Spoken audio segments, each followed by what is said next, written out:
Yes guys, welcome back to another King of Spades episode. This one is slightly different though. It's going to be a Q&A. I just want to say a massive thank you to some of you guys that have sent them in, boys and girls as well. So I'm super excited to get through those and do like a bit of a reply to them. But with that said, I just want to apologise. There's 3 files that got corrupt. We had major issues, hence why this is late, so I'm sorry for that. But what I'm going to do is do a special shout out to you guys at the end. I'm going to show you your Instagram page, and you guys should go and give them a follow because they do some really cool stuff.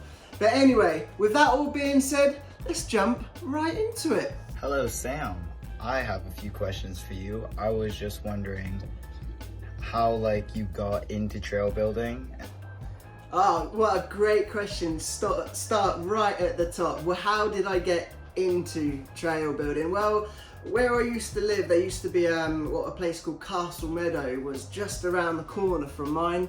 It started with a group of mates. We always used to play cops and robbers. I don't know if you've ever heard of that before, but you have a couple of robbers and a couple of cops and you just chase each other. But it just slowly evolved from riding into something else. And then we went to this Castle Meadow and we just started building little jumps and stuff really, and then we evolved from there. So we started with a small jump, a small little roller, then a couple of jumps, and we started making the rhythm section, and then it just went from there. We went to another spot up at Rockler Pipes.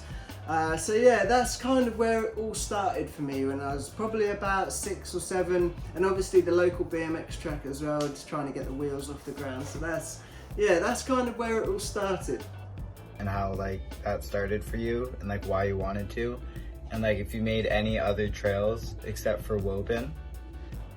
Yeah, so I've made some other trails as well, so we'll go through a quick list of them. So we got WOBURN, you know that we've got WOBURN. We've got Rockler Pipes. Some of my friends may be watching this will remember Rockler is an old abandoned clay factory with clay pots full of asbestos.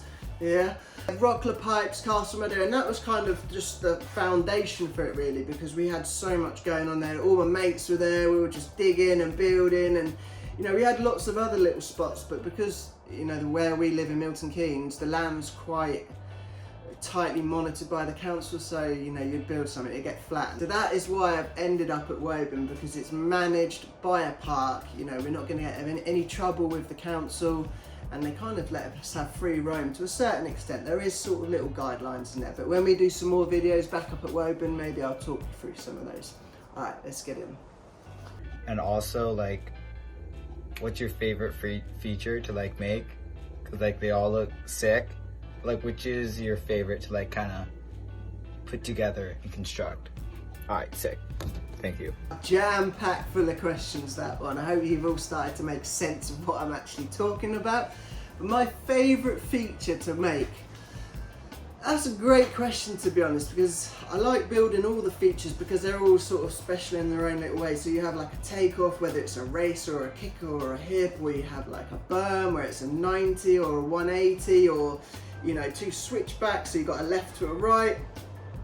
But I think I'm gonna go with, I'm just gonna sound real boring now, but I think I'm gonna go with a roller, because this is my reason as to why. Because with a roller you can have 6, you can have 2, you can have 1, and then you can double 2 up, you can double into another 2, double into another 2, or you can manual, or you can jump to double to manual. There's so many variations. Then you can have a raised start, or you could have a dragon's back sort of style, or you could have a jump onto a double roller or triple roller. I think that's what I like about them. Not only that, they're a great way to kind of, if you are beginning to start sort of riding, you can just learn about getting your wheels off the ground and safely, because kind of like a tabletop, that middle bit's kind of filled in. So with a, with a roller, for instance, with a double roller, you can kind of pick up manual, you can slightly, and they're fairly safe to ride, but you can also get really tech with them as well. So you can do double rollers and, really cool. So yeah, that's probably, I'd say a roller, because you can just build them in so many different ways, so many different variations. They're super fun, they're super safe, and they're not too bad to build. Let's get on with the next question. Thank you. This is Tyler, Lucas, Tristan, and Blake from New Jersey, Yes, and we want to know what your worst crash was. Oh wow, my worst crash. I've had quite a few. Fortunately though, touch wood, this is wood behind me, I've not broken any bones. Well, I've fractured my wrists a couple of times, but my worst crash is probably, I'll tell you what, there's two actually. One of them was at a place called Aston Hill. This is ultimately chalk. It's super dangerous when it's wet, it's like ice.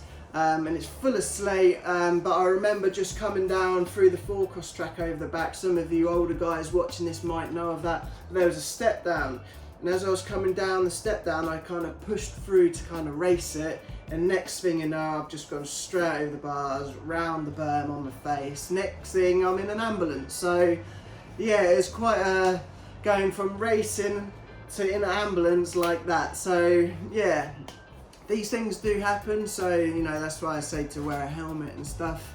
But my second crash actually was pretty recent.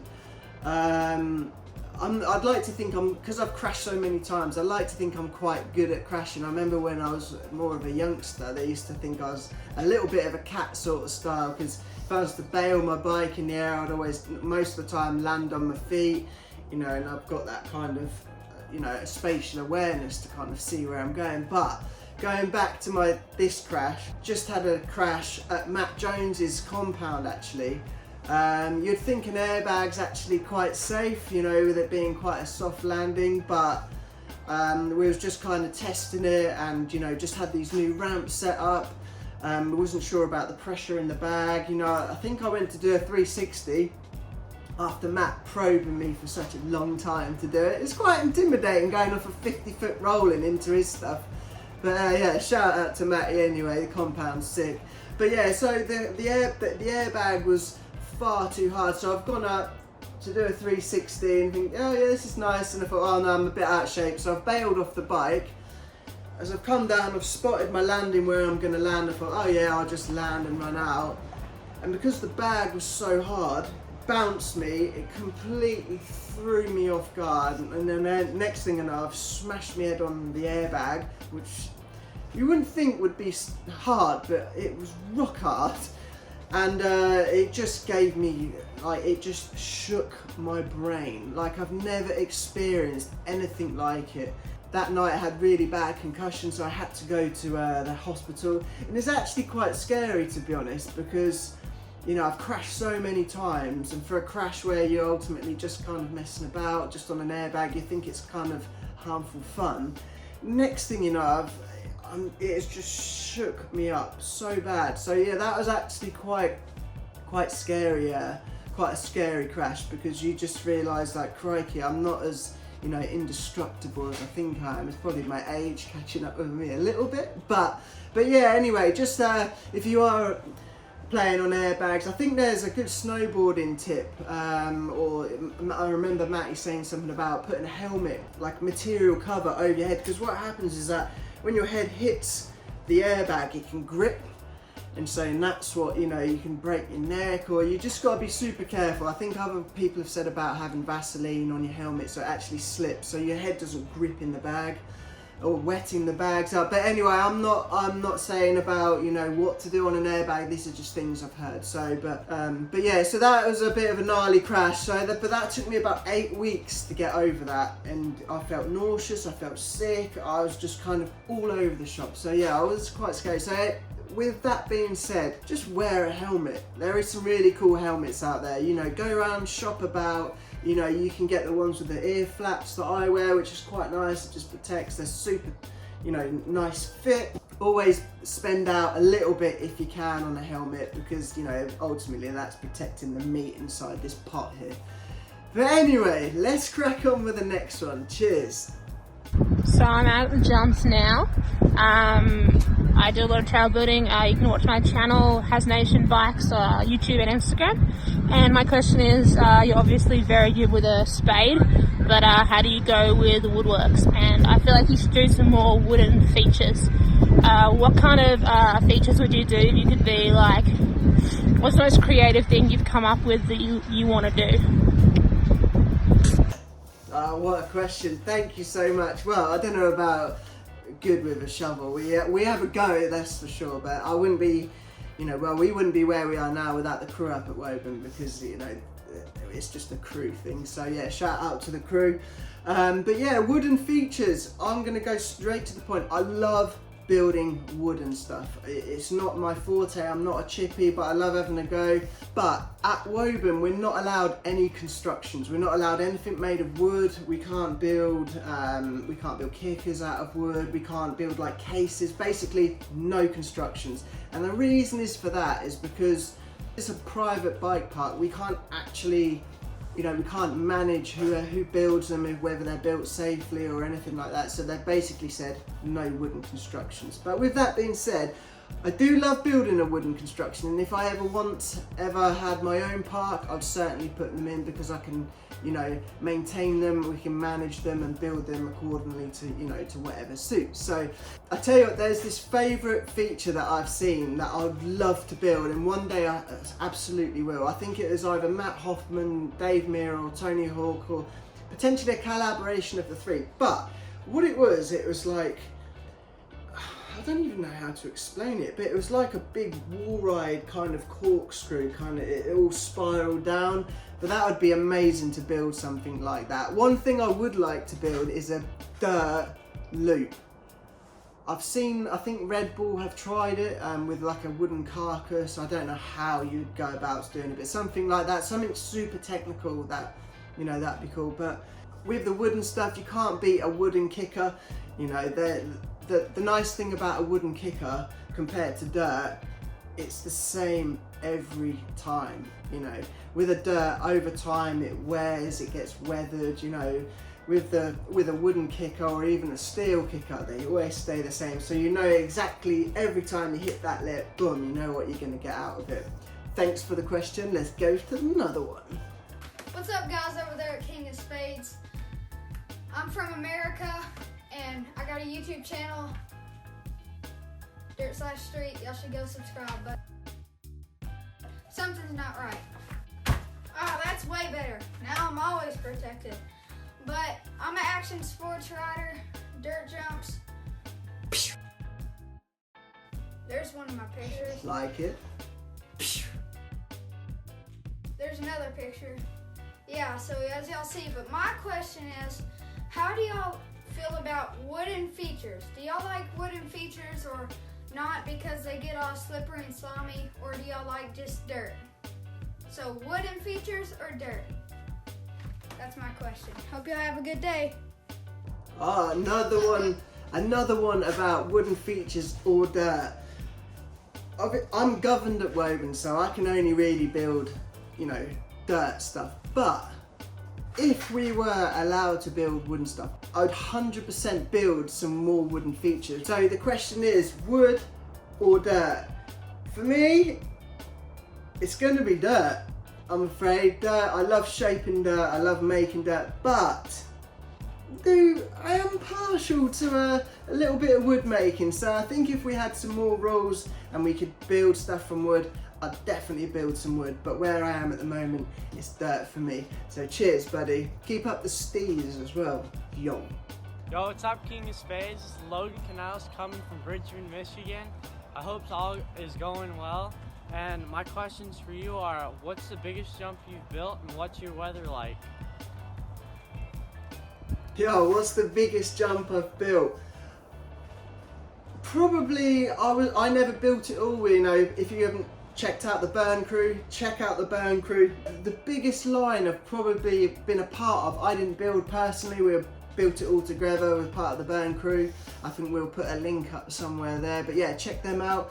It was probably that line, I think it ranges from about 38 foot to about 48 foot, and the step down that comes off the bank at the end before the big step up is massive. As a jump, I don't think it's too big, but it's just because you're going through all the trees, you know, next thing you know, it drops away, there's stumps everywhere. It's just all in all a gnarly jump. And not only that, Dan Downey I think is responsible for this. The landing is like a knife edge, so you know you haven't got hardly any movement to play with. But yeah, so that's probably the biggest line I've been part of at WOBURN, so at my local spot.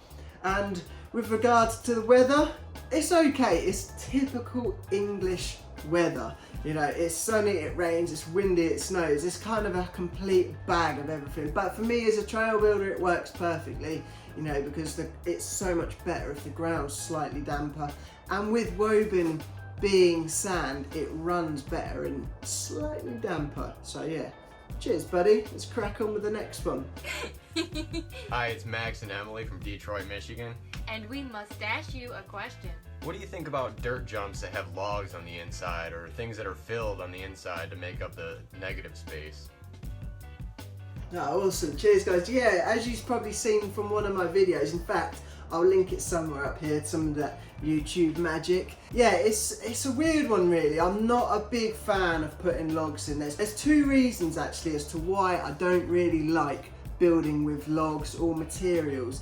It's not, don't get me wrong, it's great. You can fill up the jump quicker and you can put some dirt over it and yeah, voila, it's done. But it's when you come to adjust it or change the lines. So say if you know, you're slightly just, you know, doing the face of the takeoff and then you clip a log, then you've got to pull that whole log out, you've got to backfill it. So if you are going to put anything in, just I'd put it right in the belly of it, as far away as you can. And not only that, the safety side of it, you know, if you was to come off a line and crash into the side of a jump, it's so much better to crash into like a pile of dirt rather than a big branch sticking out or a log or, you know, a massive root. And then my second one is, logs rot.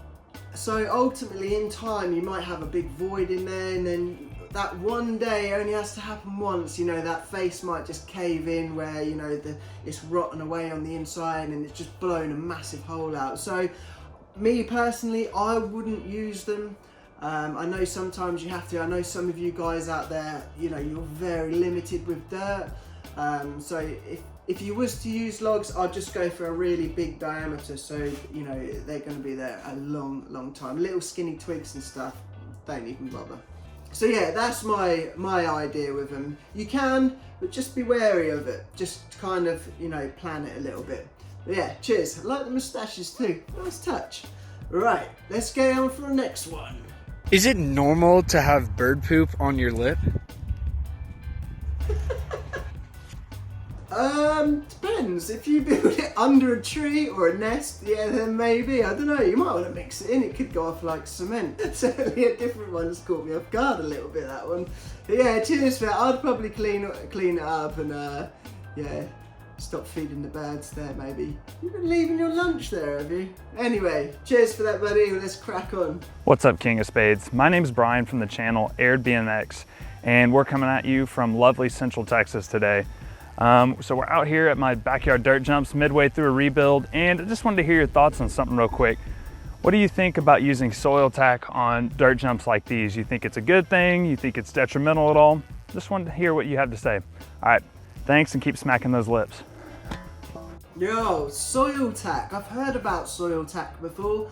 I've personally not used it myself, but I believe it's like a powder that you kind of key up the face. I think you put a bit of water in it, and then it kind of sets like a rubbery sort of texture, I believe. I think they use it on BMX tracks and places like that where there's hard wear.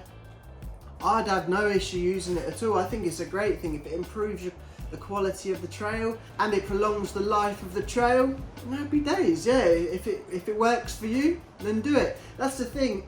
Every trail is so different. Everyone has their own ways, and by all means, I am not telling anyone how to build trails. You know, I just appreciate people building trails. That's the whole thing about the King of Spades. So yeah, the soil tack, I am going to try some actually. It looks really good stuff. But one thing I did use before was some cement, and I didn't use enough, and we put a bit over the top, and it just flaked off like a giant scab. So yeah, I will try and use some soil tack. Thank you for that, and we'll see what we've got on the next one. Hi Sam, it's Joe from London here. I'm just wondering what sort of like gloves and shoes you normally dig in, because these can't be right.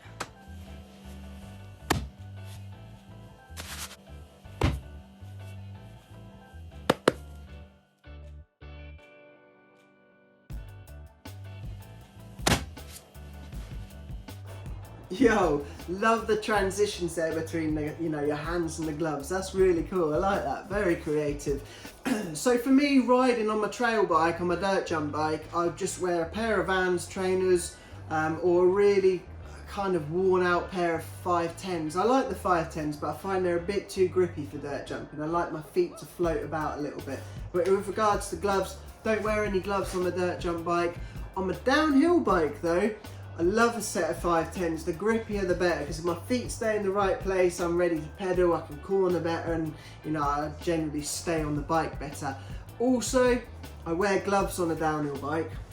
One, because if your hands get wet, you can grip a little bit better. And just for that comfort, you know, you're kind of going through all the bumps, through those really rough sections, just kind of lets you hold on a little bit better. So yeah, I use gloves. Little tip actually, I always get some gloves that are slightly smaller. So, you know, after time, as you're braking loads or you're going through loads of bumpy stuff, you know, they actually get a bit more snug on your hands, so they're a super tight fit, because there's no, you got baggy bits on your gloves. Oh, nah. But yeah, cheers for that. Might try the marigolds out though. Alright, next one. Right, so I've only got this tiny space to ride in, so what bikes to ride? Could ride this one. There's definitely no trails in my garden. There's definitely no dirt jumps.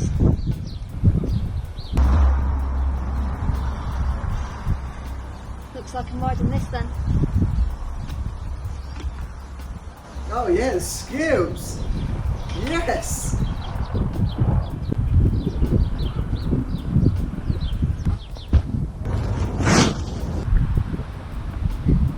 Hi King of Spades, my question for you is, when did you start digging at Woburn? Cheers! Skills, 10 out of 10. A unicycle is not easy to ride, and you have just ridden it over a ramp, you did a cutty on the pavement, and you've got a cup of tea in your hand. So yeah, 10 out of 10 for that, and a creativity level when you're chopping between the bikes, love that. When did I start digging at Woburn? I started about 20 years ago, yes, 20 years. So I've been up there quite a long time. I've only kind of been on the social media side of things for the last couple of years. You know, we started putting some trails out on there.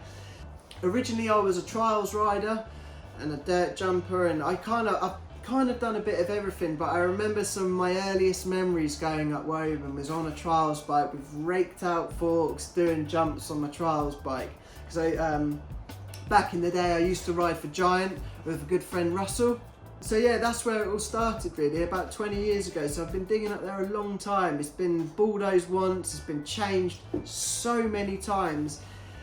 That is one thing that is slightly kind of gutting, because in this day and age we've got cameras, you know, there's so many easy ways to gain footage. Back then it's all on Polaroids, and I'm sounding so old. So we don't have that archive of what, you know, what went on back then, which is a shame, but also it's nice as a memory, so it's nice to kind of share that with you. So shout out to some of the W13 boys. If you don't know who that is, that was the WOBURN 13, that was like the original sort of crew.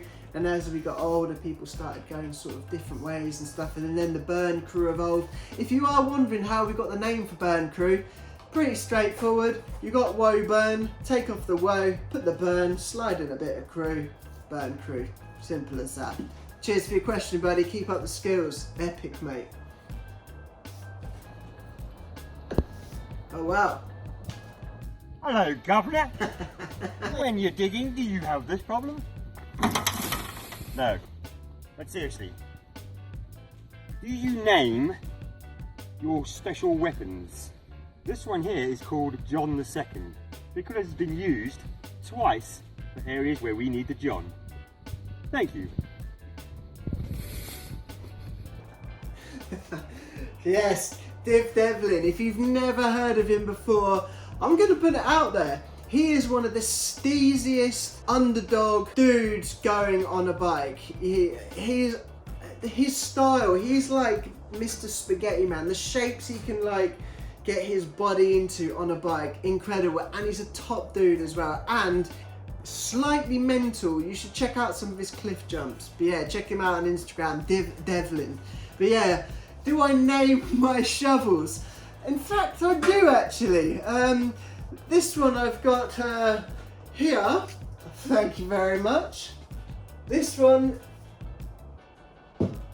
pull that in there. This one here is one of my favourites as well, but this one's called Frankenstein because this is a shovel head that I got from a shovel that I thought, that's a nice shape you got going on there. So I took this shovel off, then I got this ash long handle shaft for it, put them both together. Tony Lover done a nice little anvil work on the pin there. But yeah, that is one of my favourite shovels. So yeah, that one's called Frankenstein because it's made of two. It's a bit of a concoction. We'll leave that on there. But yeah, I've got a couple of other ones that I've named, but yeah, that one is my favourite, so Frankenstein. Div, look after yourself and we'll see you soon. Up Woburn, hopefully, with John II. Next one. So we're building this hub and this roll-in right now for this jump line we're gonna make. But right now we're just gonna make one jump this weekend. And it goes, the roll-in from the jump goes about 70 feet. What type of jump would you put here, like just a session on? Whack a step up in, a 5 foot takeoff, and if you can stack up 7-8 foot high landing, I know that's a lot of dirt, but the bigger the step up, the floatier that jump's going to be, and the more fun you can have on it, the more relaxed that jump's going to feel, especially with all that mulch as well. You know, nice hard lip, massive pile of mulch, you'll have fun for weeks on there. But yeah, cheers buddy, I appreciate that. It looks like an epic place. Let's fire up the next. When did you start building Woburn and how did you get permission to build it? Good question. Well, like I was saying in the previous one, I started about 20 years ago. What originally it was called the Bommel. So the woods are massive. I think they're like 100 hectares. They are huge. We have about 10 to 15 acres of that. And it was known as like the Bommel. There was like one jump in there and it was in the middle of the woods. You couldn't find it because the road wasn't there. But anyway, it's always kind of been there, and over time it's just evolved into this bike park. You know, there's probably 40 tracks there now. There's a set of trails, there's a big burn line. So yeah, the permission was kind of almost there, and then like as it's evolved, we've had this boundary sort of put round us. We can basically build inside there as long as we don't dig under trees, you know, uproot trees, cut trees down, leave holes, leave litter, you know, the general sort of etiquette towards having a bike park. But yeah, cheers for that buddy, yeah, appreciate that. The dirt gives and the dirt takes away, and in this instance the dirt done taking myself away, because I've given myself to the dirt so that I may become a part of the dirt to feed the worms and the birds and the trees and the leaves. I'm going to be part of this landing here for the rest of eternity so that the jumpers may land safely and boost gracefully, so that the dirt is everything. The dirt is the circle of life, and the life is the circle of dirt, because you come from the dirt and you end up in the dirt, so you are the dirt. Amen, brother, hallelujah. Amen.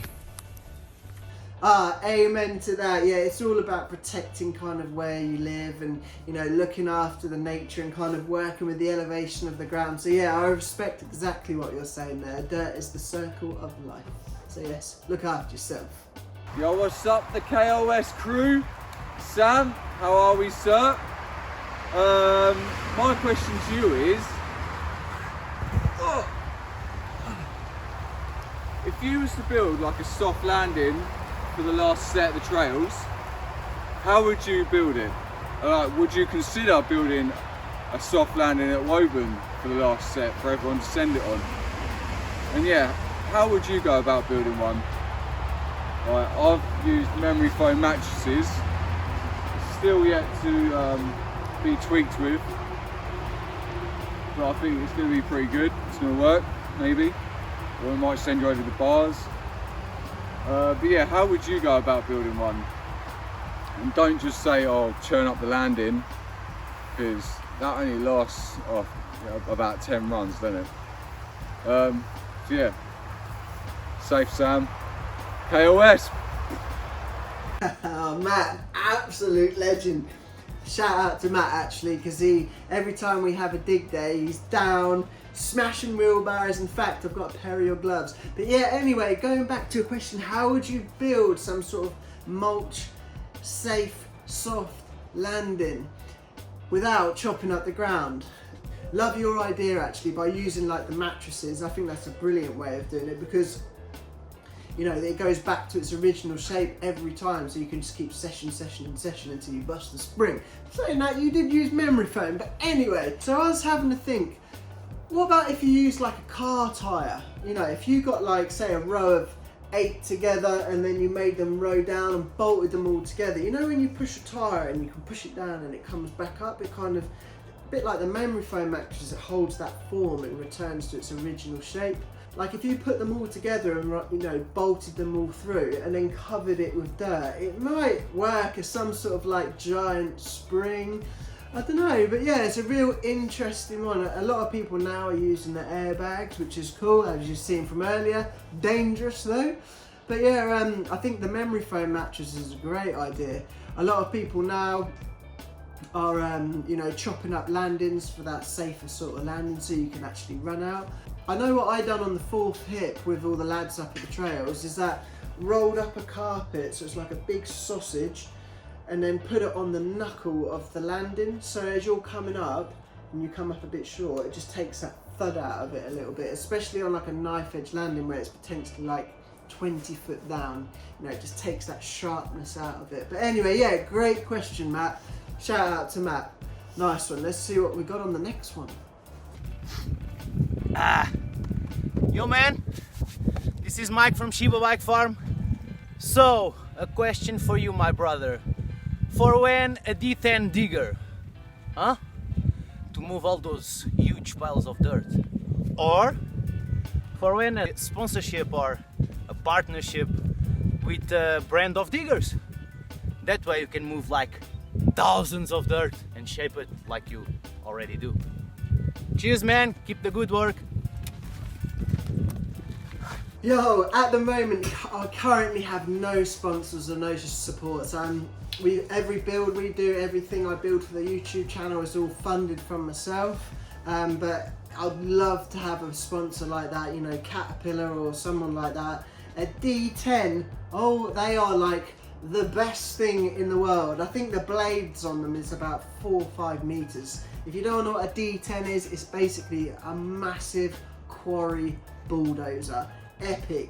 You could build some serious stuff with one of them, especially for like moving dirt. And Mike, shout out to you. Your bike park at Shiba Bike Farm is unreal. It looks really cool. I suggest for all you guys viewing this at the moment, check him out. Really cool. Thanks for your question, buddy. Look after yourself too. Yo, so that pretty much wraps up all the videos for this week. Thank you so much for sending me them. But I am going to do a mention. I did say at the start that we've had a slight issue. I couldn't put up all of your names, which I'm really sorry for, that it was just all lost in translation, but I just wanted to get your videos out. So if you see yourself on there, shout out in the comments and then I can hit a link up and we can do some sort of work that way. But I'm going to mention this one. She is 10 years old and from New Zealand. I'm going to put a link up on the side here. It's Soph, the MTB kid. She's an absolute ripper and she's super keen. I believe her dad runs her page. But yeah, that's my shout out for the week. So little Soph, this one's for you and you're being shouted out this week. And in fact, I'm going to dedicate this first one to you. So keep smashing it and you are absolutely roosting on that bike. Even your old man's saying that because he's trailing off around the back because you're getting pretty quick now. But anyway, thanks again guys, I really appreciate it. If you guys want to be involved in this, just send me a video of a question or something you've been building or just anything really, I don't really mind. Send me it to my Instagram. I think we can put a link up here maybe. So yeah, check that out, send me a video message and, you know, ask us a question and then we'll in time maybe do another one of these. You know, hit the like if you like this sort of thing, if you want to know more questions about me or questions about dirt or bikes or anything. We thought we'd just do this as like a little side project, kind of segue sort of styly. But anyway, thanks ever so much and we'll see you in the next one for some build. Before you go though, I've got some very exciting news next weekend. Stay safe.